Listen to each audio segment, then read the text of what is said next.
नमस्कार. मी तुकाराम चित्ते. आपण पाहत आहात ही मराठी न्यूज. आपल्याला माहित आहे सध्या शहादा नगरपालिकेची निवडणुकीची रणधुमाळी लागलेली आहे आणि अनेक दिग्गज नेते आपलं नशीब आजमावण्यासाठी निवडणुकीच्या रिंगणात उतरलेले आहेत.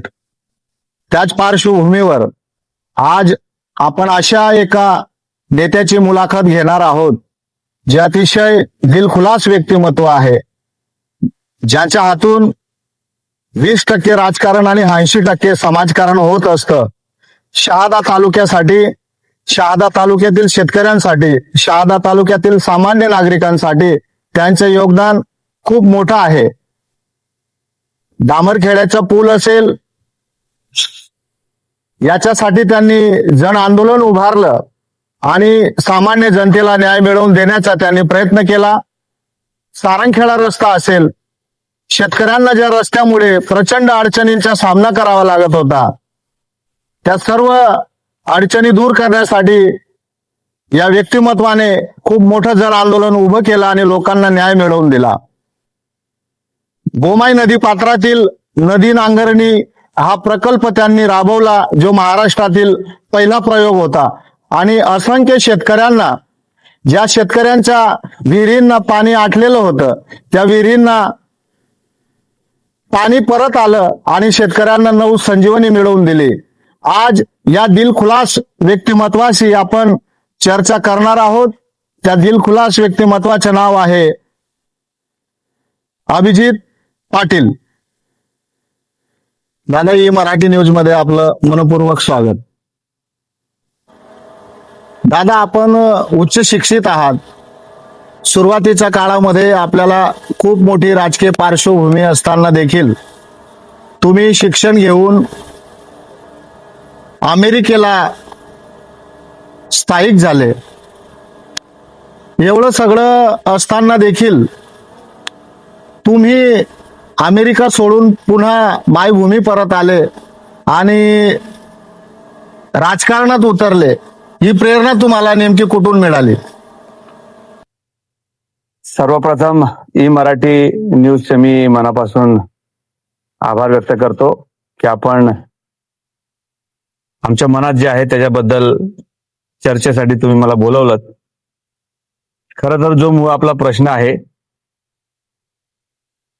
की परदेशात शिक्षण घेतलं किंवा बाहेर इतर ठिकाणी शिक्षण घेऊन, मुळात अपेक्षा अशी असते की प्रत्येक व्यक्तीने समाजामध्ये आपलं योगदान दिलं पाहिजे. सुदैवाने राजकीय वारसा किंवा समाजकारणाचा वारसा माझ्या परिवारामध्ये मागच्या 3 पिढ्यांपासून आहे आणि म्हणून शिक्षण घेतल्यानंतर जी आपली बांधिलकी समाजाशी असली पाहिजे, आपल्या परिसराशी असली पाहिजे, त्याच्या बाबतीत सतत माझ्या मनामध्ये विचार होता आणि तोच उद्देश ठेवून आपण आपल्या ज्ञानाचा, आपल्या अनुभवाचा, आपल्या शिक्षणाचा आपल्या परिसरातील लोकांसाठी कसा उपयोग होऊ शकतो याच्यासाठी आपण आपल्या मायदेशी परत आलं पाहिजे, आपल्या लोकांच्या सोबत राहिलं पाहिजे, त्यांच्या अडीअडचणीमध्ये आपण त्यांचा आधार कसा बनू शकतो याच्यासाठीचा प्रयत्न आपण केला पाहिजे. या दृष्टिकोनातून आम्ही निर्णय घेतला. सहपरिवार आम्ही मायदेशी परत येऊन आपल्या गावामध्ये, आपल्या लोकांमध्ये राहण्याचा निर्णय घेतलेला आहे आणि लोकांची सेवा करणं, या परिसराचं आपल्या अनुभवातून जे काही देता येईल ते देण्याचा प्रयत्न करणं हा आमचा उद्देश आहे. दादा, मागच्या पंचवार्षिकला आपण नगरपालिकेमध्ये भारतीय जनता पार्टीचा प्रचार केला आणि तुमचे वडील तात्यासाहेब मोतीलालजी पाटील हे नगर परिषदेचे नगराध्यक्ष झाले. मागची पंचवार्षिकची सत्ता तुमच्या हातात असताना देखील तुम्ही या पंचवार्षिकला जनता विकास आघाडीच्या नावाने एक स्वतंत्र पॅनल उभं करून राहिलं. तर हे आव्हान तुमच्यासाठी खूप मोठं आहे का? अर्थात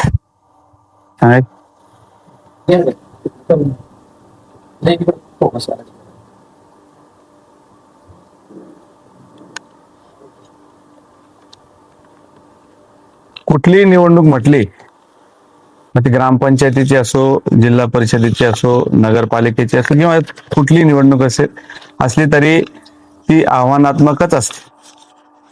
2016 सालची जी राजकीय परिस्थिती होती त्याच्यामध्ये अनेक राजकीय स्थित्यंतर होत होते. नवीन नवीन लोक वेगवेगळ्या पक्षामध्ये प्रवेश करत होते. पण एकंदरीत असं जाणवलं की या शहराचा विकास करायचा असेल तर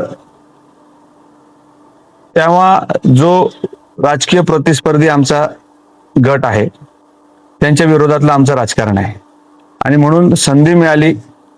मी स्वतः काँग्रेसचा सभापती असताना भारतीय जनता पक्षाच्या माध्यमातून माझ्या वडिलांच्या उमेदवारी डिक्लेअर करण्यात आली आणि बहुमत आम्हाला नसलं, सर्व पक्षीय लोकांची नगरपालिकेची सत्ता तेव्हा बसली आणि त्या 5 वर्षामध्ये सर्वांना सोबत घेऊन, प्रत्येक विचारधारेच्या व्यक्तीला सोबत घेऊन काम करण्याची भूमिका आम्ही ठेवलेली होती.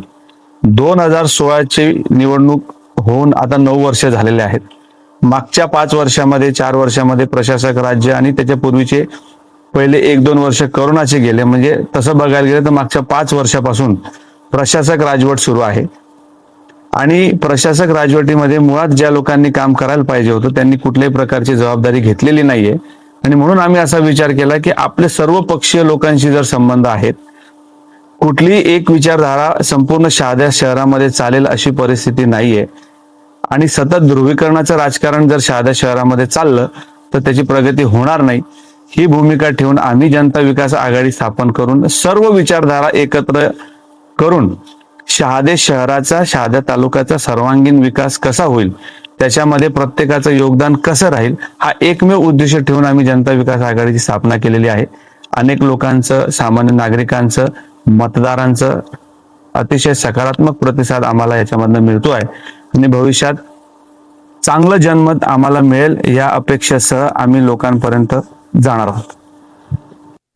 नमस्कार, मी नरेंद्र गुरव, ई मराठी न्यूजचे अक्षय भावसार, राजभाऊ साळे आणि आकाश यांच्याकडनं सरसे स्वागत.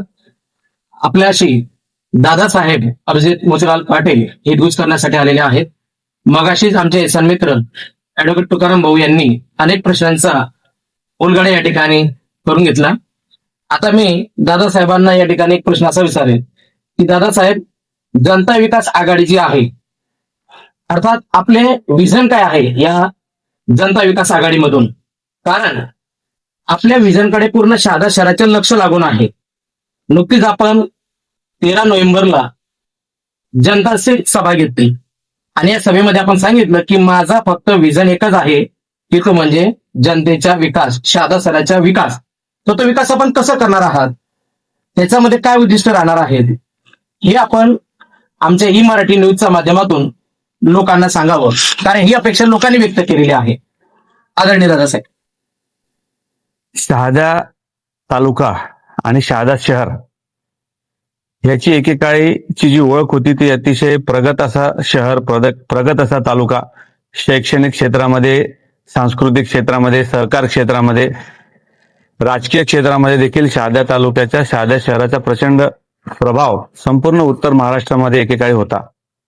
मधल्या काळामध्ये परिस्थिती अशी झाली की शहादा तालुका 2 मतदारसंघांमध्ये वाटल्या गेल्यानंतर नक्की शहादा शहराची जबाबदारी घेणार कोण किंवा शहादा तालुक्याच्या सर्वांगीण विकासाची जबाबदारी घेणार कोण, हा सर्वात मोठा प्रश्न शहादेकरांच्या समोर उभा राहिलेला आहे. आणि आपण बघतोय की शहादा शहराच्या बाबतीमध्ये धोरणात्मक असा कुठलाही ठोस निर्णय कुठल्याही राजकीय पक्षाकडनं होत नाही. आणि म्हणून विकास जर साधायचा असेल किंवा जर कधी डेव्हलपमेंट करायचं असेल तर सर्वात आधी मतदार हा केंद्रबिंदू ठेवावा लागेल. मूलभूत गरजा ज्या आहेत, नळ, गटार, रस्ते याच्या व्यतिरिक्त देखील जी सांस्कृतिक, शैक्षणिक ओळख शहादा शहराची, शहादा तालुक्याची होती ती कशी पुन्हा प्रस्थापित होईल याच्यासाठीचं हे सर्वात मोठं आव्हान आहे. आणि सर्वात आधी हे साध्य करायचं असेल तर लोकांनी एकत्र यावं लागेल. जो संपूर्ण शहादा शहराचा विस्तार झालेला आहे त्याच्यामध्ये वेगवेगळ्या समाजाचं जी लोकसंख्या आहे ही जर बघितली तर लोकांना एकत्र आणल्याशिवाय पर्याय नाही. सतत ध्रुवीकरण करून राजकारण करता येऊ शकत नाही, विकास साध्य होणार नाही. आज शहादा शहराला खऱ्या अर्थाने जी गरज आहे ती आम्ही परवाच्या सभेमध्ये देखील हेच सांगितलं की शहादा शहराला जर पुढे न्यायचं असेल तर एक शॉर्ट टर्म गोल ठेवावा लागेल, एक मीडियम टर्म गोल ठेवावा लागेल आणि एक दूरदृष्टिकोनाचा विचार ठेवावा लागेल. शॉर्ट टर्म म्हटल्यावर ज्या त्वरित कमी खर्चात होण्यासारख्या ज्या गोष्टी आहेत, रस्त्यांचं दुरुस्ती असेल किंवा नळ पाण्याची व्यवस्था असेल, विद्युतीकरण असेल किंवा स्वच्छता असेल, या शॉर्ट टर्म गोष्टी झाल्या, या कमी खर्चामध्ये लगेच होण्यासारख्या गोष्टी आहेत. आज शासनाकडे कुठल्याही प्रकारचा निधी उपलब्ध होत नाही. निधी उपलब्ध व्हायचा असेल तर मोठ्या घोषणा करण्याआधी निधी कसा उपलब्ध होईल याच्यासाठीचा देखील विचार झाला पाहिजे. घोषणा करणं अतिशय सोपं आहे आणि म्हणून जो शॉर्ट टर्म गोल आहे, कमी खर्चामध्ये नागरिकांची व्यवस्था साध्या शहराच्या लोकांना लगेच कशी उपलब्ध करता येईल याच्यासाठी प्रयत्न झाले पाहिजेत. मीडियम टर्म मध्ये मग जे तातडीने चांगल्या पद्धतीचे रस्ते करण्याची जी व्यवस्था आहे त्याच्यासाठी निधी उपलब्ध करून मग ओपन स्पेसेस असतील किंवा इतर मूलभूत गरजा ज्या असतील, मग वैद्यकीय सेवा आहे, स्वच्छता आहे, घनकचरा व्यवस्थापन आहे, पाण्याची नवीन फिल्टर पाईपलाईन टाकली जाते त्याचं व्यवस्थापन काय आहे, याच्यासाठी नियोजनबद्ध काम करावं लागेल. आणि मग लॉंग टर्म काम करावं लागेल की साध्या शहराला खरोखर भूमिगत गटारीची गरज आहे का, आणि जर गरज असेल तर मग त्याची पूर्तता कशी होईल. कारण की कुठलाही एक प्रकल्प राबवायचा म्हटलं की कमीत कमी 3 ते 4 वर्ष त्याची प्रशासकीय मान्यतेपासून तर त्याला निधी उपलब्ध करून देण्यापासून तर प्रत्यक्ष काम सुरू करून पूर्ण करण्याची जी प्रक्रिया असते ही फार मोठी असते. त्यामुळे कुठलीही मोठी घोषणा करत असताना ती वास्तववादी आहे की नाही हा देखील आपल्याला विचार करावा लागेल. आणि म्हणून आम्ही 3 टप्प्यामध्ये साध्या शहराचा खास करून विचार आम्ही करतो आहोत. त्याच्यामध्ये जे मूळ नागरिक आहेत साध्या शहराचे, यांच्या मूलभूत गरजा यांना केंद्रबिंदू ठेवून ज्या गोष्टी करायच्या आहेत त्या करण्यात येतील. आणि मग जे सर्वांगीण विकासाचं शहराचं जे धोरण असलं पाहिजे, मग त्याच्यामध्ये उद्यानं असली पाहिजेत, गार्डन्स असली पाहिजेत, ज्येष्ठांसाठी बसण्याची व्यवस्था असली पाहिजे, तरुणांना मुलांना खेळण्याची किंवा त्यांच्या सांस्कृतिक गुणांना वाव मिळण्यासाठी कुठल्या गोष्टी करता येतील, या सगळ्या गोष्टींचा विचार करावा लागेल. आणि हे सगळं कलेक्टिव्ह अप्रोच असतो, कुठलीही गोष्ट लगेच होत नाही. आणि म्हणून आज साध्या शहराची दुर्दैवानी परिस्थिती अशी आहे की रस्ते अतिशय दुरावस्थेत आहेत, खड्डे सुद्धा भरण्याची परिस्थिती शहादा नगरपालिकेची नाहीये. त्यामुळे खूप मोठे स्वप्न लगेच दाखवणं हे मला वाटतं लोकांना आपण कुठंतरी चुकीचं सांगतोय असं होईल. आणि म्हणून शॉर्ट टर्म म्हणजे लगेच होण्यासारख्या गोष्टी कराव्यात. मिड टर्म गोल्समध्ये जे मुख्य रस्ते आहेत, जे मुख्य प्रवाहाला जोडणारे रस्ते आहेत ते सुस्थितीत करणे, आणि मग लॉंग टर्म गोलमध्ये जे पुढच्या 5 वर्षामध्ये शहादा शहराचं सौंदर्य कसं वाढेल, याची जागतिक ओळख किंवा राज्य पातळीवर ओळख कशी होईल याच्यासाठी प्रयत्न करणे हे आमचं धोरण असणार आहे. आपण दादासाहेबांना प्रश्न विचारला होता की आपलं ध्येय काय आहे, तर दादासाहेबांनी आपलं ध्येय अतिशय विस्तृतपणे आपल्या सर्वांना सांगितलेलं आहे की शॉर्ट मध्ये कोणते कामं केली जातील, मध्यंतरी काळामध्ये कुठलं कामे केली जातील, आणि लांब टर्मचे जर असेल म्हणजे लंबे वेळाचे त्यावेळेस कुठलं कामे केली जाईल. उदाहरणार्थ भूमिगत गटारी याला बराच वेळ लागतो, तर मग त्याचं नियोजन सुद्धा म्हणजे एक सूक्ष्म नियोजन दादासाहेबांनी करून ठेवलेले असं त्यांनी सांगितलं. तर दादासाहेब आपल्याला एक प्रश्न विचारतो अजून की आपले विजन आम्ही पाहिलं की सर्वांना सोबत घेऊन चालणं आहे. उदाहरणार्थ सर्व धर्म समभाव, तर सर्व लोकांना घेऊन आपण चालतात. राजकारण करत असताना, समाजकारण करत असताना आपण व्यक्तिद्वेष कधी करत नाही. म्हणून आपलं विजन एक आहे की सर्वांना सोबत घेऊन चालणे. मग त्याची तयारी कशी आहे की आपण कोणाकोणाला सोबत घेऊन चालणार आहात, पुढची तयारी कशी होणार आहे हे आपण आम्हाला सांगावं. अतिशय महत्वाचा प्रश्न तुम्ही मला विचारलेला आहे. खरं बघायला गेलं तर 2016ची जी निवडणूक झाली याच्यामध्ये ज्या पद्धतीने मतदान झालं त्याच्या बाबतीमध्ये शहरवासियांमध्ये वेगवेगळे जे धर्माचे लोक असतील किंवा विचारधारेचे लोक असतील यांच्या मनामध्ये असं एक समज झालेला आहे की हे शहादा शहर ध्रुवीकरण करून मतदान करतं, आणि म्हणून हा उभा राहील तर असं होईल, तो उभा राहील तर असं होईल, कोणी उभं राहायला पाहिजे, अमुक जातीचा नाही उभा राहायला पाहिजे किंवा उभा राहायला पाहिजे, मतांचं ध्रुवीकरण होईल. या एकमेव भावनेतनं लोकांची सध्या चर्चा सुरू आहे. माझं म्हणणं असं आहे की शहादा शहराला जर गरज खऱ्या अर्थाने कुठली असेल तर लोक एकत्रित आले पाहिजे. वेगवेगळ्या विचारधाराचे लोक जोपर्यंत इथं एकत्रित येत नाही, 2016 सालीचं जे ध्रुवीकरणाचा एक प्रकारचा समज संपूर्ण शहरामध्ये झालेला आहे तो बाजूला केल्याशिवाय शहर विकासाच्या मार्गाला लागू शकत नाही. आज 1 पासून ते 14 नंबरच्या प्रभागापर्यंत जर वेगवेगळे जातीय समीकरण जर बघितलेत तर कुठल्याही एका पक्षाला किंवा एका विचारधारेला अनुकूल आहेत असं माझं मत नाहीये. खऱ्या अर्थाने जर कधी शहर पुढे न्यायचं असेल तर सर्व प्रकारच्या विचारधारेच्या लोकांना एकत्र आल्याशिवाय पर्याय नाही, आणि हाच आमच्या खऱ्या अर्थाने विचार आहे. याच्यामध्ये सतत आपण धर्म, हिंदू, मुस्लिम किंवा असा विचार करत बसलो तर शहर पुढे जाणार नाही. ही माझी अतिशय ठाम आणि स्पष्टपणेची भूमिका आहे.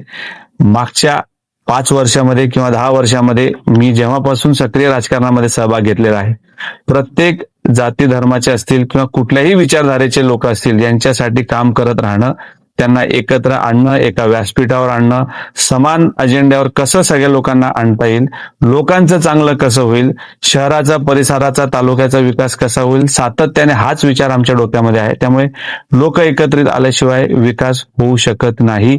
सतत ध्रुवीकरण शहाद्या शहराला किंवा या तालुक्याला परवडणारं नाही, हे माझं ठाम मत आहे. आणि म्हणून जनता विकास आघाडीच्या माध्यमातून आम्ही सर्वांना एकत्रित आणण्याच्या प्रयत्नात आहोत, जेणेकरून पुढचा रस्ता एकत्रितपणे पार पाडता येईल.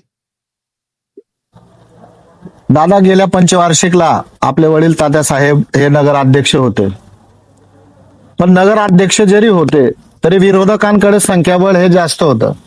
तर स्वाभाविक नगरपालिकेचं प्रशासन चालवण्यासाठी त्यांना अनेक अडचणींचा सामना करावा लागत असेल, अनेकांना सोबत घेऊन चालावं लागलं असेल. तर नेमक्या कोणत्या अडचणी आपल्याला ह्या 5 वर्षामध्ये सामना करावा लागला ते जर आमच्या प्रेक्षकांना सांगावा असं आम्हाला वाटतं.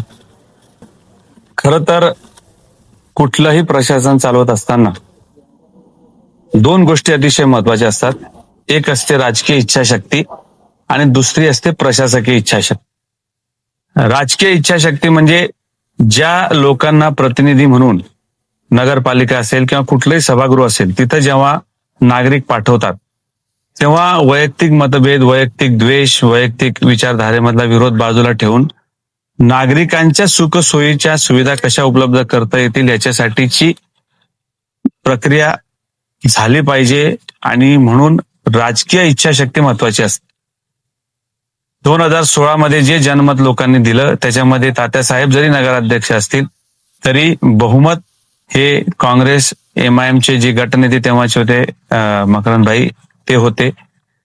भारतीय जनता पक्षाचे 10 नगरसेवक होते, एक राष्ट्रवादी, एक अपक्ष, असे 27 उमेदवार बहुमत त्यांच्याकडे आणि नगराध्यक्ष एका साईडला, अशा प्रकारची परिस्थिती होती.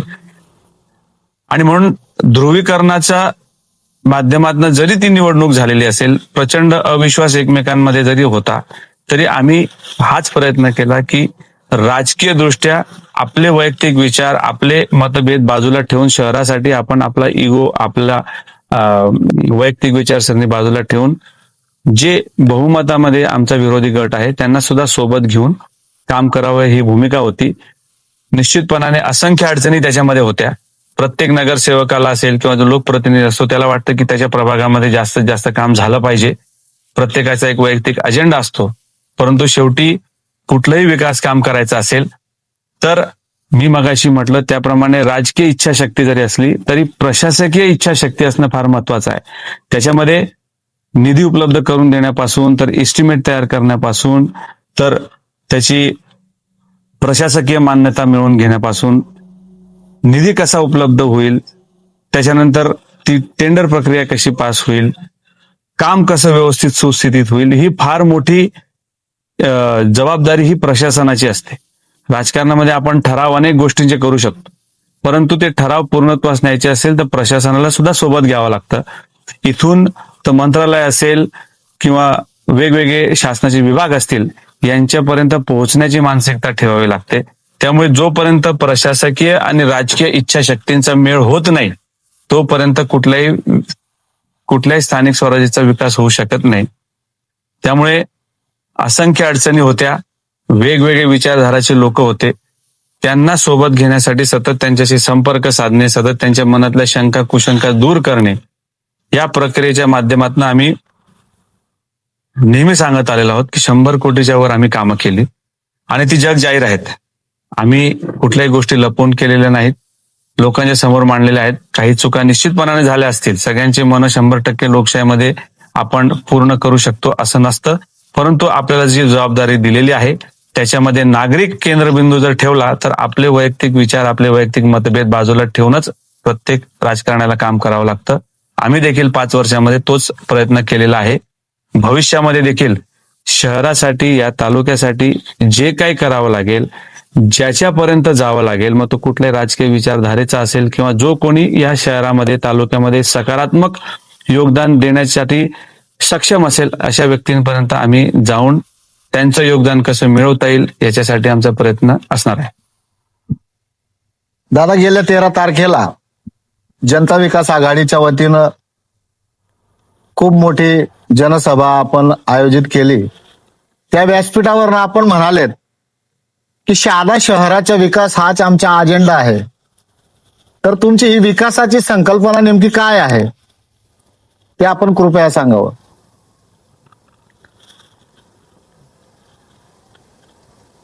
जर मगाशी मी देखील सांगितलं आणि त्या दिवशी सभेत देखील सांगितलं, शहादा शहराचा विकासाचा बॅकलॉग फार मोठा आहे. मागच्या 4-5 वर्षामध्ये प्रशासक राजवट आणि त्याच्या आधीचे 1-2 वर्ष करोनाचे, या कार्यकाळामध्ये शहादा शहराकडे प्रचंड दुर्लक्ष झालेलं आहे. याची राजकीय किंवा विकासाची जबाबदारी संयुक्त शहादा तालुका म्हणून कोणीही घ्यायला तयार नाही. सतत 2 गटांमध्ये, मग ते राजकीय विचारांचे असतील किंवा जे सत्तेमधले पक्ष आहेत, यांच्या बेबनावामुळे संपूर्ण तालुका आणि त्यातल्या त्यात शहादा शहर हे पूर्णपणे दुर्लक्षित झालेलं आहे. आमचा विकासाचा अजेंडा जेव्हा आम्ही लोकांच्या समोर ठेवणार आहोत, ज्या 3 टप्प्यामध्ये गोष्टी करण्याचा आम्ही उल्लेख केलेला आहे, त्याच्यासाठी सर्वात महत्वाचा असा आहे की तो निधी लागणार आहे. कुठलाही एक पक्ष जर असं म्हणेल की फक्त आम्हीच विकास करू शकतो, तर तसं होणं शक्य नाहीये. कारण की आज राज्यामध्ये 3 वेगवेगळ्या पक्षांचं सरकार आहे. त्यात मुख्यमंत्री जरी भारतीय जनता पक्षाचे असले तरी नगर विकास खातं हे शिवसेनेकडे आहे आणि अर्थ खातं हे राष्ट्रवादी काँग्रेस घड्याळ पक्षाकडे आहे. जर खरोखर या लोकांच्या सर्वांच्या मनामध्ये शहादे शहराचा विकास करण्याचा किंवा परिसरामध्ये विकास करण्याचा जर दृष्टिकोन असला असता, तर 3ही पक्षांची संयुक्त आघाडी झाली असती आणि सगळ्यांनी मिळून एकत्रित पॅनल उभं केलं असतं. आज राजकीय पक्षांमध्ये प्रचंड अविश्वासाचं वातावरण आहे. नेते एकमेकांशी बोलायला तयार नाहीयेत. वैयक्तिक आरोप करण्यापेक्षा आज सर्व शहादेकरांना माहिती आहे की जे लोकप्रतिनिधी आहेत त्यांचं एकमेकांची, सत्तेमध्ये जरी असले तरी एकमेकांशी संभाषण नाही आहे. आणि या सर्व प्रक्रियेमध्ये शहादेकर जनता, शहादा तालुक्यातला शेतकरी असेल किंवा शेतमजूर असेल किंवा नागरिक असतील, यांना आपला वाली कोण आहे हेच कळत नाहीये. आणि म्हणून निधी आणणं ही मानसिकतेचा विषय असतो. आपण निधी आणण्यासाठी किंवा कुठल्याही विकासाचा अजेंडा राबवण्यासाठी कोणापर्यंत जाण्याची क्षमता आपण ठेवतो. आपले वैयक्तिक इगो, आपल्या सगळ्या विषयावर बाजूला ठेवून ज्याचं योगदान शक्य आहे त्यांना आपण सोबत घेऊन, त्यांची मदत घेऊन कसं काम करू शकतो हेच सगळ्यात महत्वाचं आहे. आणि म्हणून मी मगाशी म्हटलं की जर निधी उपलब्ध करून घ्यायचा असेल तर 3ही राजकीय पक्षांशी समन्वय साधून आपला अजेंडा स्पष्टपणे त्यांच्या समोर ठेवून आपण सर्वप्रथम विकासाच्या बाबतीमध्ये जे आपण वेगवेगळ्या डिपार्टमेंट्सकडनं पैसे आणू शकतो, निधी आणू शकतो, त्याच्यासाठी आपण आराखडा करून त्यांच्यापर्यंत पोहोचवला पाहिजे. सुदैवाने सर्व राजकीय पक्षांशी अतिशय जिव्हाळ्याचे आणि चांगले संबंध आमचे असल्यामुळे मला आत्मविश्वास आहे की शहादे शहराचा विकासाचा बॅकलॉग भरून काढण्यासोबत हा शहादा तालुका आणि हे शहादा शहर राज्याच्या नकाशावर कसं पुन्हा स्थापित करता येईल याच्यासाठीचा आमचा पूर्ण प्रयत्न असणार आहे. आणि विकासाच्या अजेंडाच्या बाबतीमध्ये जर म्हटलं तर मूलभूत गरजा, मतदार केंद्रबिंदू ठेवून ज्या नागरी सुविधा, गटार असतील, चांगले रस्ते असतील, सुरक्षिततेचा विषय असेल, मग दुसरे इतर जे आपण नागरी सुविधांमध्ये गार्डन असेल किंवा जेव्हा लोक आजारी पडतात, शहादा शहराचं जर तुम्ही बघितलं तर ग्रामीण रुग्णालय एक आहे, तिथं साधं पोस्टमॉर्टम करायला माणूस नाहीये. सातत्याने पत्रकार बांधवांनी वेगवेगळ्या माध्यमातून हा विषय उचललेला आहे, त्याच्याकडे कोणी दुर्लक्ष म्हणजे लक्ष देत नाहीये. अशा असंख्य अडचणी नागरिकांसाठी आहेत.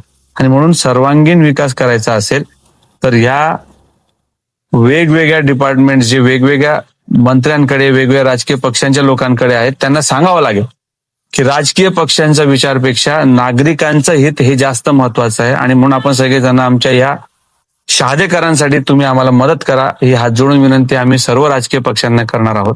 आणि मग भविष्यामध्ये त्याला चांगला प्रतिसाद मिळेल ही देखील अतिशय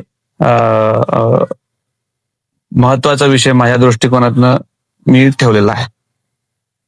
दादासाहेब, तुम्ही आता बोलताना म्हणाले की शहादा येथील ग्रामीण रुग्णालयामध्ये पोस्टमॉर्टम करण्याची सुद्धा सुविधा नाही आहे. तर गेल्या पंचवार्षिकला तात्यासाहेब नगराध्यक्ष होते, हे त्यांचे अपयश म्हणता येईल का? अतिशय महत्वाचा प्रश्न तुम्ही मला विचारला. मुळात शहादा शहराच्या लगत असलेलं जे ग्रामीण रुग्णालय आहे याचा इतिहासच मुळात कोणाला माहिती नाही. जेव्हा 2016 साली तात्यासाहेबांच्या माध्यमातून नगरपालिकेची सत्ता आमच्याकडे आली तेव्हा आम्ही अभ्यास केला की या वैद्यकीय क्षेत्राच्या बाबतीमध्ये नक्की शहाद्याची परिस्थिती काय आहे. पूर्वी शहादा शहरामध्ये असलेलं जे ग्रामीण रुग्णालय होतं हे साधारण 25 ते 30 वर्षापूर्वीचं होतं. तेव्हा तेवढा मोठा विस्तार नव्हता. बिल्डिंग पूर्णपणे जीर्ण अवस्थेत होती. नवीन ग्रामीण रुग्णालयाची जागा 10 एकर जागा मोयदा शिवारामध्ये आरक्षित झालेली होती, परंतु त्याच्यावर अतिक्रमण होतं किंवा ती वापरात येत नव्हती, त्याचा उतारा सुद्धा नव्हता. आणि म्हणून जेव्हा आम्ही सत्तेमध्ये आलो तेव्हा आम्ही हाच प्रयत्न केला की सर्वप्रथम ग्रामीण रुग्णालयाची जागा कशी मिळेल. आम्ही त्याच्यासाठी तेव्हाचे आदरणीय कलशेट्टी साहेब कलेक्टर होते, तेव्हाचे तहसीलदार होते. आम्ही प्रचंड मेहनत करून सर्वप्रथम ती जागा ग्रामीण रुग्णालयाच्या नावावर कशी होईल याच्यासाठी आम्ही प्रयत्न केला. हा इतिहास देखील कोणाला माहिती नाही. प्रचंड संघर्ष तेव्हा ते जागा उपलब्ध करून देण्यासाठीचा झाला. ग्रामीण रुग्णालय स्थापन झालं कारण जागा उपलब्ध झाली. 10 एकर मुळात जागा आरक्षित करण्यात आली होती, परंतु संघर्ष टाळण्यासाठी मधला मार्ग काढण्यात आला आणि साधारण 5 एकर जागा ही ग्रामीण रुग्णालयासाठी अलॉट करण्यात आली. त्याच्यानंतर ग्रामीण रुग्णालय मंजूर झालं, सँक्शन झालं. आम्ही शहरामध्ये असलेलं जे ग्रामीण रुग्णालय आहे ते शिफ्ट झालं, ते जमीनदोस्त करण्यात आलेलं आहे कारण की त्याची बिल्डिंग पूर्णपणे संपलेली आहे. शहरामध्ये सहसा जी वैद्यकीय सेवा पुरवली जात होती त्याच्यामध्ये NUHM नॅशनल अर्बन हेल्थ मिशनच्या माध्यमातून देखील एक जागा आरक्षित होती. आम्ही जिल्हा परिषदेच्या जरी अंतर्गत NUHMच्या कारभार येतो तरी आम्ही तो समन्वय साधून आज शहादा शहरामध्ये जो प्रभाग क्रमांक 2 आहे तिथं NUHMच्या माध्यमातून तिथं प्राथमिक आरोग्य सेवा सुरू आहे. अतिशय सुस्थितीमधली ती परिस्थिती आहे. जो मूळ प्रश्न तुम्ही विचारला की आमचं अपयश आम्ही म्हणणार नाही. निश्चितपणाने करोनाच्या काळामध्ये ज्या आरोग्य व्यवस्थेवर ताण पडला त्याच्यामध्ये ग्रामीण रुग्णालय सक्षम नगरपालिकेच्या माध्यमातून नगरपालिकेच्या अखत्यारीत ग्रामीण रुग्णालय येत नाही. जे रुग्णालय शहादा शहरामध्ये सुरू होतं ते ग्रामीण रुग्णालयाचं होतं, त्याचा नगरपालिकेशी काही संबंध नव्हता. पण आम्ही प्रयत्न करून एवढ्या 60,000 लोकवस्तीच्या गावाला जर कधी एक रुग्णालय नसेल तर ते आपलं सर्वांचं अपयश आहे. आणि म्हणून ग्रामीण रुग्णालय स्थापन झालं. सुदैवाने शासनाने लोकप्रतिनिधी तेव्हाचे पाठपुरवठा करून उभं राहिलं, परंतु आज एवढं मोठं ग्रामीण रुग्णालय स्थापन झाल्यानंतर तिथं कुठलीही सुविधा नाही. तिथं अजूनही ग्रामीण रुग्णालय कुठं आहे हे लोकांना कळत नाही. पोस्टमॉर्टम करण्यासाठी देखील लोक बाहेरून यावे लागतात. अशा असंख्य अडचणी तिथं आहेत. आमचं जो सत्तेचा कार्यकाळ होता तो 5 वर्षाचा जरी असला तरी शेवटची 2 वर्ष 2.5 वर्ष हे करोना काळात गेले. ज्या 2, 2.5, 3 वर्षामध्ये काम करण्याची संधी मिळाली त्याच्यामध्ये आम्ही आरोग्याच्या बाबतीमध्ये अनेक गोष्टी केलेल्या आहेत आणि त्या जग जाहीर आहेत. त्याच्या बाबतीमध्ये आम्हाला कुठल्याही व्यासपीठावर कोणी प्रश्न विचारला तर त्याचे उत्तर द्यायला आम्ही तयार आहोत.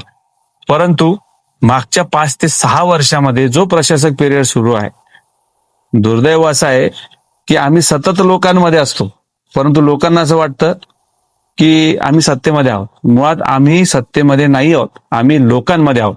जे सत्तेमध्ये मागच्या 5-6 वर्षामध्ये आहेत प्रशासकाच्या माध्यमातून खऱ्या अर्थाने ह्या जबाबदाऱ्या त्यांच्या होत्या. परंतु त्याच्यावर कोणीही लक्ष देत नाहीये, कुठली राजकीय पक्ष त्याच्यावर भूमिका घ्यायला तयार नाहीये, आणि म्हणून आम्ही ही जनतेची आघाडी तयार करून काम करतो आहोत. दादा, नगरपालिकेचं प्रशासन म्हटलं म्हणजे पायाभूत सुविधा ज्या असतात त्या लोकांना हव्या असतात. त्या पायाभूत सुविधांमध्ये रस्ते असतील, वीज असेल, पाणी असेल, स्वच्छता असेल, गटारी असतील. या लोकांना अनेक वर्षापासून या समस्या शहादा शहरामध्ये भेडसावत आहेत. आपण जरी दादा सत्तेमध्ये आले तर या 5 गोष्टींपैकी आपण कोणत्या गोष्टीवर जास्त भर देणार आहात ते कृपया आपण सांगावं. नगरपालिकेची निवडणूक म्हटली म्हणजे अर्थातच नागरिक हा केंद्रबिंदू असतो, आणि नागरिकाच्या सहसा ज्या मूलभूत गरजा असतात त्याच्यामध्ये वेळेवर पाणी मिळालं पाहिजे, रस्ते सुस्थितीत असले पाहिजे, लाईट व्यवस्था चांगली असली पाहिजे, सुरक्षिततेचं वातावरण असलं पाहिजे, आणि चांगल्या नागरी सुविधा त्याच्यामध्ये शिक्षण असेल, आरोग्य असेल, सांस्कृतिक गोष्टी असतील, याचा सुद्धा त्याच्यामध्ये समावेश असला पाहिजे. अशी माफक अपेक्षा मतदाराची असते, नागरिकाची असते. नगरपालिकेची सत्ता जर कधी लोकांच्या आशीर्वादाने आमच्याकडे आली तर निश्चितपणाने या ज्या 3 गोष्टी आहेत, रस्ते असतील, गटारे असतील, विजेचे प्रश्न असतील, हे सोडवणं हे आमचं प्राधान्य असणार आहे. त्याच्यासाठी जो आराखडा तयार केलेला आहे त्याच्यावर लवकरात लवकर काम कसं सुरू करता येईल, ठराव झाल्यानंतर प्रशासकीय बाबी कशा पूर्ण करता येतील, निधी कसा उपलब्ध करता येईल, याच्यावर आम्ही काम करणार आहोत. परंतु रस्ते सुस्थितीत असले पाहिजे, गटारींची व्यवस्था चांगली असली पाहिजे, पाणी वेळेवर मिळालं पाहिजे, या गोष्टींवर आम्ही प्राधान्याने काम करणार आहोत. आदरणीय दादासाहेब, आपण आपलं जे केंद्र आहे, आपलं जे ध्येय आहे, आपण या ठिकाणी सविस्तर सांगितलेलं आहे. परंतु एक महत्वाचा प्रश्न आपल्याला विचारू इच्छितो की आपले मित्र जे आहेत, आदरणीय चंदूभैया आहेत, आदरणीय अभिजित दादा आहेत, तसंच इतर घटक पक्ष जे आहेत, उदाहरणार्थ बीजेपी असेल, काँग्रेस असेल, सर्व आपले मित्र आहेत. मग ज्या वेळेला शहादा शहरामध्ये आपण जनता विकास आघाडी काढली त्यावेळेला आमच्याही मनात विचार आला की एवढ्या लोकांचे जर आपल्याला फोन आला, आपले सर्व मित्र परिवार आहेत, यांच्याशी जर युती केली असती आणि एकत्र जर आपण लढू शकले असते तर चित्र वेगळं राहिलं असतं. मग आपले सर्व मित्र असताना आपण असं केलं नाही. आपण जनता विकास आघाडी घेऊन सुरुवात केलेली आहे. तर मग आपण या मित्र पक्षांजवळ किंवा मित्र जे होते यांच्यासोबत का गेले नाहीत, हा प्रश्न प्रत्येकाला पडलेला आहे. आपण याचा खुलासा करावा ही विनंती. सध्याची किंवा मागच्या 5-6 वर्षाची राजकीय परिस्थिती जर तुम्ही आपण सगळ्यांनी बघितली तर प्रचंडपणे अस्थिरतेची किंवा अविश्वासाची परिस्थिती राजकीय पक्षांमध्ये आहे. केंद्रात असेल किंवा राज्यात असेल, कुठला पक्ष कोणाजवळ कधी युती करेल याच्या बाबतीमध्ये कुठलीही शाश्वती नाहीये. आणि म्हणून वेगवेगळे राजकीय पक्ष हे त्यांच्या धोरणानुसार, त्यांच्या सोयीनुसार आघाड्या युत्या करत असतात. परंतु माझं असं मत आहे की या सर्व परिस्थितीमध्ये कोण कुठल्या पक्षाजवळ आहे, कोणता पक्ष कधी फुटणार आहे, या सगळ्या राजकीय गोंधळामध्ये दुर्लक्षित होतोय तो मतदार. आणि ही निवडणूक स्पेसिफिकली शहादा शहराच्या, शहादा तालुक्याच्या विकासाची, लोकांच्या प्रश्नांची निवडणूक आहे. राज्य पातळीवर, देश पातळीवर सध्या काय गोंधळ सुरू आहे याच्याशी ह्या निवडणुकीमध्ये लोकांचा फार इंटरेस्ट नाही. लोकांना पाहिजे की मूलभूत गरजा आमचा कोण पूर्ण करेल. आज सर्व राजकीय पक्षांमध्ये माझे अतिशय सलोख्याचे संबंध असतील. अनेक पक्षांमध्ये, राजकारणामध्ये ज्यांनी मला मार्गदर्शन केलेलं आहे, सहकार्य केलेलं आहे, ज्यांची नावं आपण सगळे घेतलीत, यांच्या सर्वांचं वेळोवेळी मार्गदर्शन मला मिळत असतं. परंतु सगळे विचारधारा जर एका ठिकाणी आल्या तरच जो मूळ केंद्रबिंदू आहे, मतदार आणि शहराचा नागरिक, ह्याच्यावर विचार होणं गरजेचं आहे. त्यामुळे आम्ही असा विचार केला की प्रत्येकाचं, मग तो राजकीय पक्ष कुठलाही असो, त्याचं एक प्रकारची बांधिलकी लोकांसाठी असतेच, परंतु विचारधारा वेगवेगळी असते आणि त्या मतभेदामध्ये दुर्लक्षित होऊन जातात ते लोक. आणि म्हणून मी असा विचार केला की जनता विकास आघाडीच्या माध्यमातून आपण लोकांसाठी आवाज उठवला पाहिजे, लोकांचे प्रश्न मार्गी कसे लागतील याच्यासाठी प्रयत्न केले पाहिजे. आणि त्या प्रयत्नामध्ये कुठलेही राजकीय पक्षाचे लोक जर सहकार्य करायला तयार असतील तर आपण का घेऊ नये असा विचार केला. आज कुठली एका राजकीय पक्षामध्ये गेलो तर इतर 4 किंवा 5 राजकीय पक्षांमध्ये जिथं माझे अतिशय जिव्हाळ्याचे चांगले संबंध आहेत त्यांच्यामध्ये गैरसमज होईल. माझी मोठी कुठलीही राजकीय महत्वाकांक्षा नाही. माझा संपूर्ण लढा, माझा संपूर्ण प्रयत्न हे शहादा शहरातील नागरिक, शहादा तालुक्यातील नागरिक यांच्या पुरताच आहे. त्यामुळे सर्व राजकीय पक्षांकडनं जास्तीत जास्त या तालुक्यासाठी, या शहरासाठी आपण त्यांचं योगदान घेऊ शकतो हा प्रयत्न आहे. आणि म्हणूनच ही जनता विकास आघाडी आहे. दादांनी सांगितलं की दिल्लीचं राजकारण वेगळं असतं, गल्लीचं राजकारण वेगळं असतं. मित्र पक्ष यांच्यासोबत का गेलं नाही याचा खुलासा दादांनी या ठिकाणी केलेला आहे.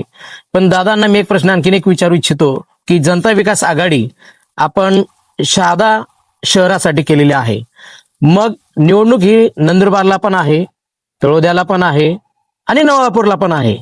तर मग इतर 3 शहरांमध्ये देखील आपली जनता विकास आघाडी असणार आहे का, याचा देखील आपण आम्हाला खुलासा करावा. जनता विकास आघाडी ही आम्ही नंदुरबार जिल्ह्यासाठी ही इलेक्शन कमिशनकडे रजिस्टर केलेली ही आघाडी किंवा एक प्रकारचा तो पक्ष आहे. इतर पक्षांना जे सर्व नियम लागू आहेत तेच जनता विकास आघाडीला देखील लागू आहेत. आमच्या सर्व उमेदवारांना एकच चिन्ह मिळणार आहे. तर त्यामुळे शहादा शहरामध्ये किंवा शहादा येथील स्थानिक स्वराज्य संस्थेच्या ज्या निवडणुका होणार आहेत त्याच्यामध्ये जनता विकास आघाडीच्या माध्यमातून निवडणूक लढवण्यासाठी आमच्या कार्यकर्त्यांचा आग्रह निश्चितपणाने होता.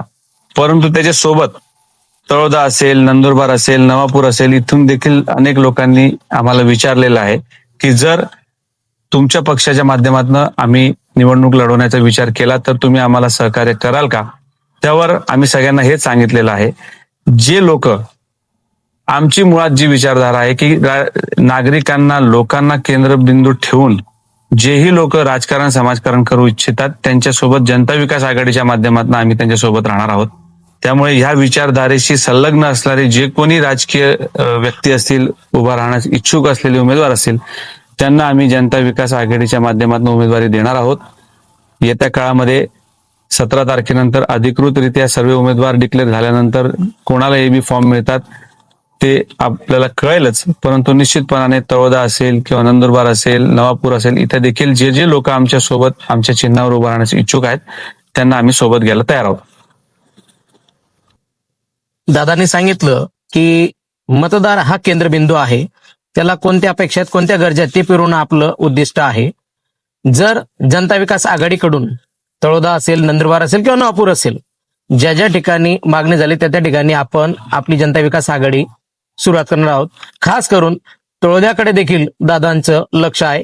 एक महत्वाचा खुलासा या ठिकाणी केलेला आहे. आतापर्यंत जनतेला वाटत होतं की दादा हे फक्त शहाद्यापुरतेच मर्यादित आहेत का, तर नाही, तर तळोद्याला देखील लवकरच जनता विकास आघाडीचं पॅनल आपल्याला त्या ठिकाणी दिसेल. आता शेवटचा प्रश्न दादासाहेबांना आपण असं विचारूया की शहादा शहर हे ध्येय आपलं आहे. 12 नोव्हेंबरला आपण जी सभा घेतली त्याच्यामध्ये सांगितलं की शहादा शहराचा विकास हेच आपलं ध्येय केंद्रस्थानी ठेवलेलं आहे. तर शेवटचं विचारतो दादासाहेब आपणास की शहादा शहराचा जर विकास करायचा असेल तर त्याच्यामध्ये सर्वात महत्वाचं केंद्र कोणतं, आपलं सुरुवात कुठून होणार आहे हे लोकांना जाणून घ्यायचं आहे. शहादा शहराच्या बाबतीमध्ये सभेमध्ये किंवा जाहीरपणे जे आम्ही सांगितलं त्यात सर्वात महत्वाची गोष्ट हीच आहे की आमचं जे मूळ लक्ष आहे ते नागरिकांच्या गरजा काय आहे. आज शहादा शहरामध्ये सर्वात महत्वाची गरज जर कुठली असेल तर रस्ते किमान सुस्थिती तरी आणले पाहिजेत. शहादा शहरामध्ये येणारे जे अप्रोच रस्ते आहेत, मग तिकोरा पुलाकडचा पूल तुटल्यामुळे तिकडची पूर्ण ट्रॅफिक आता डायव्हर्ट झालेली आहे. त्याच्यामुळे नागरिकांचे प्रचंड हाल होत आहेत. जे शहाद्यामध्ये एंट्री करणारे जेवढेही मुख्य रस्ते आहेत त्यांची परिस्थिती अतिशय वाईट आहे. नागरिकांना त्याचे हाल सोसावे लागत आहेत. आज जर शहाद्यामध्ये जो प्रस्तावित अजून एक बायपास आहे तो जर आला तर शहादा शहराची संपूर्ण अर्थव्यवस्था देखील याच्यामुळे कोलमडणार आहे. त्यामुळे हा अतिशय महत्वाचा विषय लोकांनी लक्षात घेतला पाहिजे की जोपर्यंत आपण दळणवळणाच्या व्यवस्था सुरळीत करत नाहीत, चांगल्या करत नाहीत, सुस्थितीत आणत नाहीत, तोपर्यंत व्यवसाय चांगला होणार नाही, व्यापाराचं नुकसान होत राहील. आज शहादा शहरामध्ये अवजड वाहनं जाऊ शकत नाही, बसेस सहजपणे बाहेर आत जाऊ शकत नाहीत, अशी परिस्थिती आहे. त्यामुळे पहिलं काम हे रस्ते सुस्थितीत आणणं, ट्रॅफिकला शिस्त लागेल याच्यासाठी, आणि मुळात ज्या बेशिस्तपणे सध्या कारभार सुद्धा सुरू आहे नगरपालिकेचा, त्याला कुठंतरी शिस्त लावणे हाच आमचा पहिला प्राधान्याचं काम असणार आहे. दादांनी सांगितलं की रस्ते विकास हेच महत्वाचं ध्येय आहे. शिवाजी महाराज पुतळ्यापासून तर सप्तशृंगी मंदिरपर्यंतची रस्त्याची दयनावस्था झालेली आहे. बस स्थानक परिसर जर पाहिलं तर पावसाच्या डुबक्यात त्या ठिकाणी तळं साचलेलं असतं, प्रवाशांचे हाल होतात. एवढंच नव्हे तर जे काही रुग्णालय आहे त्याची बिकट अवस्था झालेली आहे.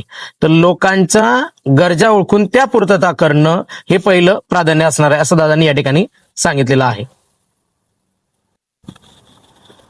दादा, शहादा शहरामध्ये सध्या प्रसार माध्यमांमध्ये एक व्हिडिओ फिरत आहे. भाजपच्या वतीने एआयच्या माध्यमातून शहर विकासाचा अजेंडा सादर केला जात आहे. तर तुमच्याकडे देखील अशा प्रकारचा काही अजेंडा आहे का, की हे विजन आहे शहादा शहराचं, की आम्ही सत्तेत आल्यानंतर अशा प्रकारे शहादा शहराचा विकास करणार आहोत, त्या पद्धतीचा काही अजेंडा तुमच्याकडे आहे का? निश्चितपणाने शहादा शहराचा विकास कसा झाला पाहिजे याच्या बाबतीतला आमचा अजेंडा अतिशय स्पष्ट आहे. रस्ते, दळणवळणाची व्यवस्था कशा सुरळीत पार पडतील, शहाद्याचे सौंदर्यीकरण कसं वाढेल, मूलभूत गरजा शहादेकरांच्या कशा वाढतील, त्याच्यामध्ये ओपन स्पेस असतील, ओपन जिम्स असतील किंवा नागरी सुविधा असतील, याच्यावर काम करण्याचा अजेंडा आमचा आहे. तो आम्ही लोकांसमोर मांडणार आहोतच. मी मगाशी देखील सांगितलं, शॉर्ट टर्म, मिडियम टर्म आणि लॉंग टर्म गोल्सच्या माध्यमातूनच आपल्याला काम करावं लागेल. एआयच्या माध्यमातून किंवा आपण एक चांगलं अतिशय सुंदर प्रेझेंटेशन करून आम्ही काय करू शकतो हे कोणीही दाखवू शकतं, परंतु मुळात ते पूर्ण करत असताना निधी किती लागणार आहे, ते किती कालावधीमध्ये आपण पूर्ण करणार आहोत, त्याच्यासाठी कुठल्या कुठल्या अडचणी येणार आहेत, हा विचार देखील मनामध्ये असला पाहिजे. आम्ही सहजपणे कुठलाही व्हिडिओ काढू शकतो. एआयच्या माध्यमातून आपण देखील शहर असं असलं पाहिजे, आपल्या मनातल्या संकल्पना आपण निश्चितपणाने मांडल्या पाहिजेत. ते स्वागतार्ह आहे, त्याच्या बाबतीमध्ये कुठलाही दुमत असण्याचं काही कारण नाही. परंतु जो प्रश्न आपण विचारला की एआयच्या माध्यमातून आपलं मत व्यक्त करणं हा एक विषय आहे, ते आम्ही देखील लोकांच्या समोर मांडणार आहोतच. परंतु ते पूर्ण करण्यासाठी पहिले तर ते पूर्ण आपण कसं करणार आहोत हे सिद्ध करणं गरजेचं आहे. आणि जर तुम्ही ते सिद्ध करणार असण्याची ग्वाही देणार असाल तर तसं आपण पूर्वी काही केलेलं आहे का, तसा कुठला अनुभव आपण कृतीतून सिद्ध करून दाखवलेला आहे का, हे देखील विचारणं गरजेचं आहे. आपण नुसतं स्वप्नामध्ये असं असलं पाहिजे असं जर विचार केला तर त्याच्याने प्रगती होत नाही. स्वप्न पाहणं निश्चितपणाने चांगली गोष्ट आहे, परंतु ते कृतीत आणण्यासाठी झोपेतनं उठावं लागतं, रस्त्यावर उतरावं लागतं, कृती करावी लागते. ते होताना कुठेही दिसत नाही. मागच्या 5-6 वर्षामध्ये प्रशासक राजवट आहे हे लोक विसरतायत. प्रशासक राजवटमध्ये जे लोक आता एआयच्या माध्यमातून स्वप्न दाखवत आहेत ते त्या सत्ताधारी पक्षाचे जबाबदार पदाधिकारी होते. त्यांनी मागच्या 5 वर्षामध्ये हे स्वप्न का पूर्ण केले नाहीत हा प्रश्न विचारणं गरजेचं आहे. इलेक्शनच्या तोंडावर तुम्ही स्वप्न दाखवता, मग मागच्या 5 वर्षात तुम्हाला कोणी अडवलं होतं? असं तरी कमीत कमी इलेक्टेड बॉडी असली तर नगरसेवक असतात विरोध करायला किंवा नागरिक असतात विरोध करायला. मागच्या 5 वर्षामध्ये प्रशासक हा एकमेव पदाधिकारी असा असतो ज्याला जनरल बॉडीचा पूर्ण अधिकार असतो. ठराव तुम्हाला हवे तसे करून घ्या, तुम्हाला डेव्हलपमेंट हवी तशी करून घ्या, त्याला कोणाचा विरोध करण्याचं काही कारण नाही. मग एवढं सगळं तुमच्याकडे असताना तुम्ही सतत माननीय आमदार साहेबांच्या सोबत गाडीमध्ये फिरत असताना तुम्हाला ह्या 5 वर्षामध्ये अशी स्वप्न का पडली नाहीत हा मुळात प्रश्न आहे, आणि हे कोणीच विचारत नाही. माझी विनंती सर्व पत्रकार बांधवांना हीच आहे की मागच्या 5 वर्षामध्ये तुम्ही कृतीमध्ये केलेलं एक काम दाखवा. आज एआयच्या माध्यमातून जेव्हा तुम्ही असं सांगणार की आम्ही हा रोड एवढा मोठा करू, सर्कल आम्ही करू, पण तेवढी जागा तिथं उपलब्ध आहे का? तिथं असणाऱ्या व्यावसायिकांची दुकानं तुम्ही तोडणार आहात का? मग जर तुम्ही दुकानं तोडणार असाल तर पर्यायी व्यवस्था त्यांच्यासाठी काय करणार आहात ह्याचा विचार कुठं मांडलेला आहे का? असं काहीच नाही दिसत. फक्त आमच्या स्वप्नात असं असलं पाहिजे ह्याला काही अर्थ नाही. स्वप्न पूर्ण करण्यासाठी वास्तववादी दुनिया ही फार वेगळी आहे. एक छोटंसं अतिक्रमण जरी काढायचं असेल तर संपूर्ण पोलीस फोर्स फाटा आणून फार मोठी प्रशासकीय व्यवस्था उभी करावी लागते. आपण एवढे मोठे बदल घडवण्याच्या जेव्हा गोष्टी करतो तेव्हा ते एका रात्रीतनं शक्य होणाऱ्या गोष्टी नसतात. त्याच्यासाठी मगाशी देखील सांगितलं, राजकीय इच्छाशक्ती, प्रशासकीय इच्छाशक्ती आणि लोकांची मानसिकता जोपर्यंत या तिघांचा संगम होत नाही तोपर्यंत कुठलंही विकास कार्य शक्य नाही. त्यामुळे एआयच्या माध्यमातून आपण हवं ते दाखवू शकतो, परंतु ते वास्तवात येऊ शकतं की नाही याच्या बाबतीमध्ये सुज्ञ जनताच निर्णय घेईल असा माझा ठाम विश्वास आहे. दादा, शहादा शहरामध्ये दिवसेंदिवस अपघातांचे प्रमाण वाढलेलं आहे. गुन्हेगारीचं प्रमाण देखील वाढलेलं आहे. बेशिस्त वाहतुकीमुळे अनेक निरपराध व्यक्तींना आपला प्राण गमवावा लागत आहे. अनेकांना तात्पुरतं अपंगत्व येत आहे, अनेकांना कायमस्वरूपी अपंगत्व येत आहे. तर लोकांचं मत असं आहे की शहादा शहरामध्ये वाहतुकीची सुरळीतता निर्माण व्हावी याच्यासाठी जर सिग्नल लावले आणि गुन्हेगारी जगतावर अंकुश ठेवण्यासाठी जर सीसीटीव्ही जर बसवले चौकामध्ये तर या सगळ्या गोष्टींवर नियंत्रण ठेवता येईल असं लोकांचं मत आहे. दादा, तुमचं मत काय? आज शहादा शहराची परिस्थिती जर आपण बघितली तर याचा विस्तार प्रचंड प्रमाणामध्ये वाढलेला आहे. या वाढत्या विस्तारामध्ये दुर्दैवाने नियोजनपणा नसल्यामुळे आज शहादा शहराच्या मध्यवर्ती ठिकाणी असलेलं पोलीस स्टेशन हे गावाच्या बाहेर चालले गेलेलं आहे. नावासाठी फक्त एक पोलीस स्टेशन किंवा पोलीस चौकी देखील शहादा शहरामध्ये नाही. जिथं मुळात लोक राहतात तिथंच पोलीस स्टेशनची व्यवस्था नाहीये. जरी पोलीस प्रशासन किती प्रयत्न करत असेल तरी आज ही सगळ्यात मोठी समस्या शहादा शहरामध्ये आहे. त्यामुळे निश्चितपणाने जे गुन्हेगारी करणारे लोक असतील त्यांना बळ मिळतं आणि म्हणून आमचा प्रयत्न असा असेल की शहादा शहराच्या वेगवेगळ्या भागांमध्ये सर्वप्रथम छोट्या का शाखा होईना पोलीस चौक्या उभारल्या गेल्या पाहिजेत. सीसीटीव्हीच्या माध्यमातून नेटवर्क उभं झालं पाहिजे. आज शहादा शहराच्या मध्यवर्ती भागी जरी अनेक ठिकाणी सीसीटीव्ही असले तरी शहादा शहराचा वाढता विस्तार पाहता शहर आज दुपटीने तिपटीने मागच्या 15 वर्षामध्ये वाढलेलं आहे. तिथं देखील तेवढ्याच व्यवस्थेची गरज आहे. त्यामुळे येणाऱ्या काळामध्ये आमच्या अजेंड्यामध्ये सेंट्रलाइज पद्धतीने पूर्ण शहादा शहराचा म्हणजे जो काही पूर्ण क्षेत्र आहे त्याच्यामध्ये सेंट्रलाइज सीसीटीव्ही मॉनिटरिंगची प्रणाली कशी उभी करता येईल. त्याच्यामध्ये सर्वात महत्वाची जबाबदारी अशी असते की सीसीटीव्हीची प्रणाली उभी करण्यासाठी त्याची जबाबदारी निश्चितपणाने कोण घेईल? नगरपालिका घेईल की पोलीस प्रशासन घेईल? कारण की पोलीस प्रशासनाने जर सेंट्रल सीसीटीव्हीची यंत्रणा जर राबवण्याचा विचार केला तर त्याच्यामध्ये मॅनपॉवर कमी करू शकते. जर नगरपालिकेने घेतली तर त्याच्यावर अंकुश ठेवणारे लोक नगरपालिकेकडे आहेत की नाही हा देखील विचार करावा लागेल. त्यामुळे सीसीटीव्ही निश्चितपणाने नियंत्रण ठेवण्यासाठी लोकांच्या सुरक्षिततेसाठी असलं पाहिजेच. परंतु जेव्हा आपण सेंट्रलाइज व्यवस्था उभी करणार तेव्हा त्याची जबाबदारी कोण घेईल हा देखील विचार त्याच्यामध्ये आहे.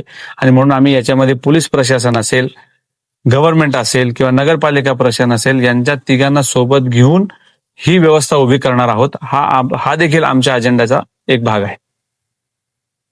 दादा, सध्या राज्यात आणि केंद्रात देखील भाजपची सत्ता असताना भारतीय जनता पार्टीला शहादा शहरामध्ये आपण सत्तेत येणार किंवा नाही ही भीती कदाचित त्यांच्या मनात असेल. म्हणून त्यांनी गेल्या काही दिवसांपूर्वी डॉक्टर वसंतभाई पाटील यांच्या रूपाने एक स्वच्छ प्रतिमेचा उमेदवार त्यांनी नगराध्यक्ष पदासाठी घोषित केला.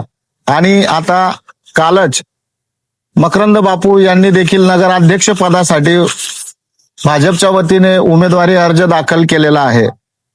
दादा, तुमच्याकडे जनता विकास आघाडीच्या माध्यमातून नगराध्यक्ष पदाचा चेहरा कोणता राहणार आहे? मी परवा जाहीरपणे सांगितलेलं आहे की जनता विकास आघाडीच्या माध्यमातून शहादा नगरपालिकेच्या नगराध्यक्ष पदाचा उमेदवार मी स्वतः असणार आहे. आमचे 29 उमेदवार देखील प्रत्येक प्रभागामध्ये उभे राहणार आहेत आणि त्याच्यामुळे जनता विकास आघाडी ही एकमेव आघाडी अशी असणार आहे ज्याच्यामध्ये सर्वसमावेशक असे 29चे 29 उमेदवार आम्ही उभे करणार आहोत. दादा, आपला राजकीय प्रवास फार मोठा आहे. गेले अनेक वर्ष तुम्ही डॉक्टर विजय कुमारजी गावित, माजी खासदार डॉक्टर हिना गावित यांचे अगदी निकटवर्तीय म्हणून तुम्ही भारतीय जनता पार्टीचं काम पाहिलं. 2018च्या निवडणुकीमध्ये तुम्ही जिल्हा परिषदेवर निवडून आले. निवडून आल्यानंतर जिल्हा परिषदेमध्ये सभापती म्हणून देखील तुम्ही काम पाहिलं. 2024च्या निवडणुकीमध्ये तुम्ही भाजपचे कमळ सोडून काँग्रेसचा हात धरला दादा, आणि आता जनता विकास आघाडीच्या माध्यमातून स्वतंत्र पॅनल तुम्ही उभं करत आहात. ही वेगळी चूल मांडण्याची तुम्हाला का गरज पडली दादा? खरं तर या संपूर्ण मुलाखतीमध्ये सगळ्यात महत्वाचा प्रश्न जर कुठला तुम्ही विचारला असेल तो हा प्रश्न आहे. निश्चितपणाने अनेक राजकीय पक्षातील लोकांशी काम करण्याचा माझा अनुभव आहे, परंतु मी एक सर्वसामान्य कार्यकर्ता आहे. माझी बांधिलकी जनतेशी आहे, लोकांशी आहे. वेगवेगळ्या लोकांशी काम करत असताना मग याच्यामध्ये माननीय चंदूभैया असतील, आदरणीय गावित साहेब असतील, किंवा राज्य पातळीवर जयकुमार भाऊ असतील, बाळासाहेब थोरात असतील, असे अनेक नेत्यांशी काम करण्याचं संधी मला मिळालेली आहे. इतर राजकीय पक्ष असतील, आमचे अभिजित दादा मोरे असतील, अतिशय जवळचे माझे संबंध आहेत. काँग्रेसमध्ये आमचे संबंध चांगले आहेत. परंतु मी पुन्हा सांगतो, मी एक राजकीय कार्यकर्ता आहे आणि सगळ्या महत्वाचं असं आहे की मोठमोठे राजकीय पक्ष त्यांच्या सोयीनुसार दर 6-6 महिन्याने, 3-3 महिन्याने, 4-4 महिन्याने त्यांच्या धोरणं बदलत असतात.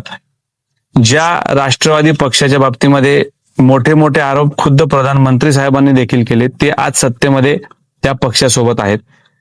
मग माझ्यासारखा सामान्य कार्यकर्ता किंवा इतर राजकीय पक्षांमध्ये काम करणारा कार्यकर्ता हा जेव्हा भूमिका बदलतो तेव्हा त्याच्यावर वेगवेगळे लेबल्स लावले जातात.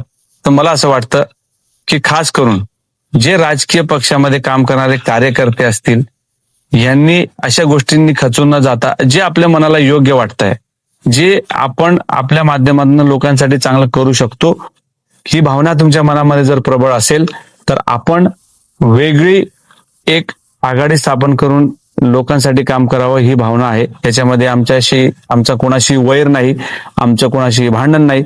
शहादे शहराचा नागरिक हेच केंद्रबिंदू आणि शहादे शहराचा विकास हाच आमचा अजेंडा, याच्या पलीकडे दुसरा कुठलाही विषय नाही. दादासाहेब, एक आमच्या मनामध्ये प्रश्न आहे आणि त्या प्रश्नाचा खुलासा आपण करावा अशी आमची विनंती आहे की नंदुरबार जिल्ह्यातील भक्कम नेता कोण? डॉक्टर विजयकुमार गावित का आमदार चंद्रकांतजी रघुवंशी साहेब? आपल्या दृष्टिकोनातून कोण मोठा आहे, कोण जिल्ह्याचा विकास करू शकतो?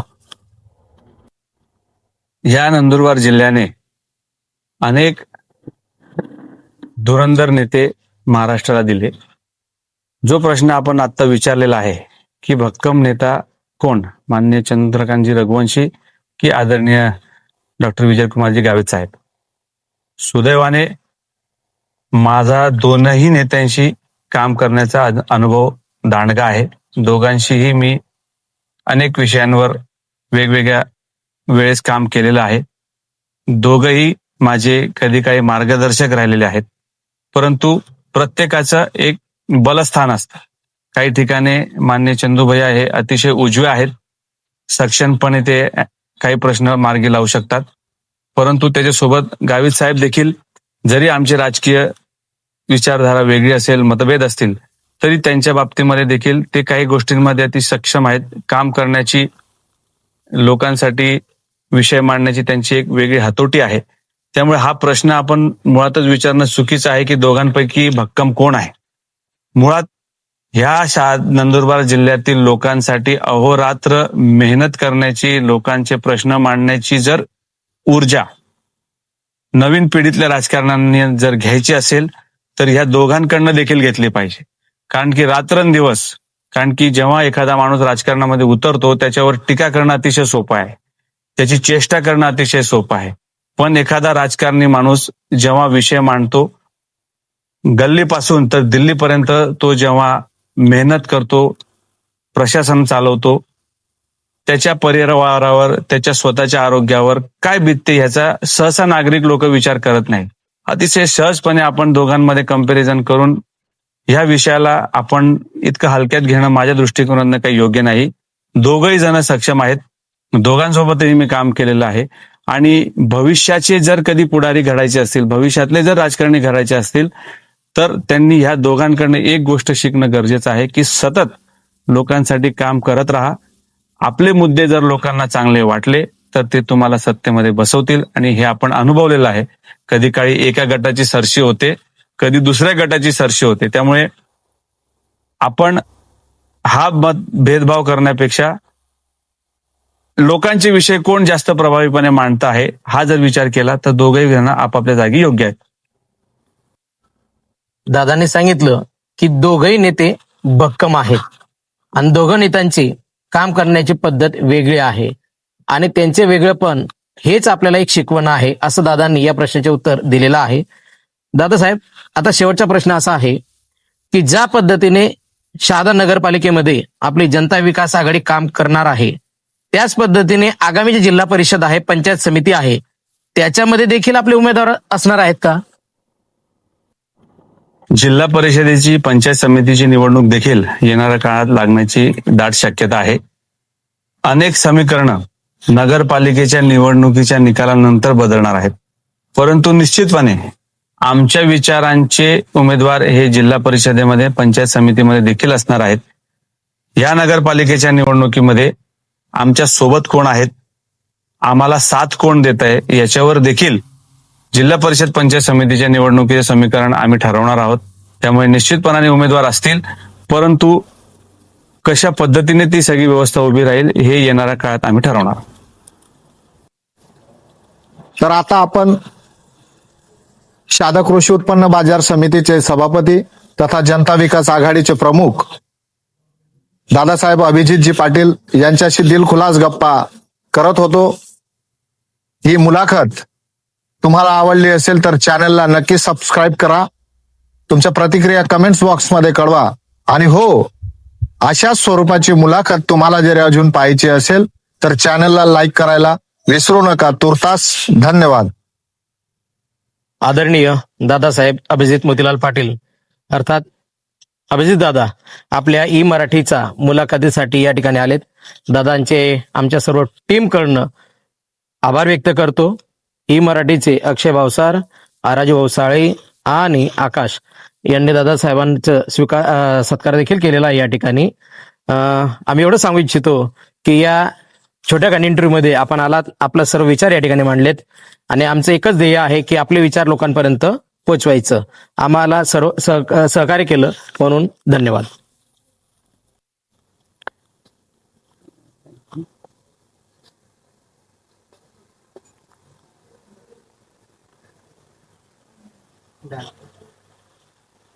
ई मराठी न्यूज हे चॅनल सत्य आणि प्रामाणिकतेवर आधारित सामाजिक, शैक्षणिक, आरोग्य, आध्यात्मिक, राजकारण व प्रवास विषयांवरील माहिती सादर करून सकारात्मक बदल घडवण्यास कटिबद्ध आहे. पुढील लिंकवर क्लिक करून आजच चॅनलला सबस्क्राईब करा.